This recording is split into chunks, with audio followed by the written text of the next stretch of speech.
Chapter 6 Shadow Warrior.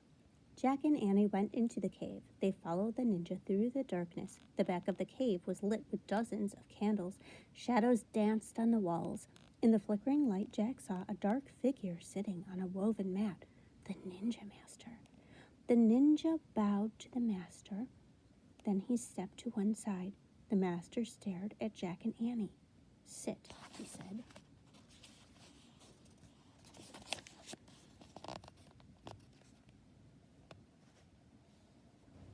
Jack and Annie sat on the cold, hard floor. Squeak! The mouse poked its head out of Annie's pouch. "It's okay, Peanut," said Annie. The master stared at the mouse for a moment, then he looked at Jack. "Who are you?" he asked. "I'm Jack, and that's my sister Annie," Jack answered.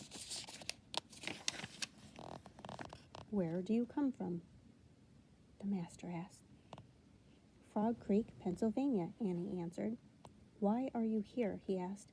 "We're trying to help our friend Morgan Le Fay," said Jack. "She left us a message." Annie pointed to the short ninja. "We gave the message to him." "You mean you gave the message to her," said the ninja master, "and she has given it to me." "She?" said Jack and Annie together. The woman ninja's eyes sparkled. Jack thought she might be smiling. The master held up Morgan's note. "Perhaps I can help you," he said, "but first you must prove yourself worthy of my help." Just then the tall ninja appeared. He made a sign to the master. The master stood up. He handed Morgan's note to Annie. "We must go now," he said. "The samurai are close." "Samurai?" said Jack. He knew the samurai were fierce Japanese fighters. "Were they the ones in the valley?" Jack asked. "The ones with the torches?" "Yes, our family is at war with them," said the master. "We must leave before they find us."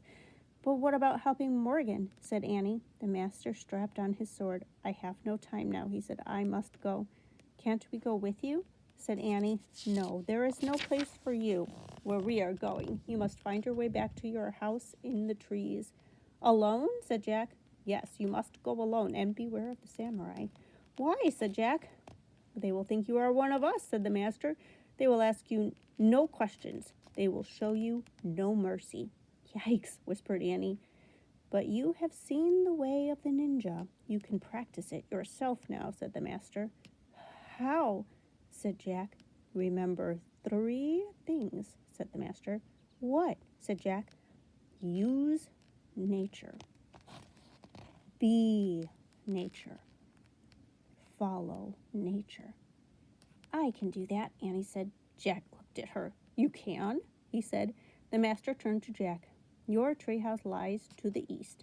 That is the way you must go," he said. "How?" wondered Jack. "How do we find the east?" Before he could ask, the master bowed. Then he disappeared into the shadows. The 2 ninjas led Jack and Annie out of the cave into the moonlight. The tall one pointed at the pine forest. Then they too disappeared into the darkness. Jack and Annie were all alone.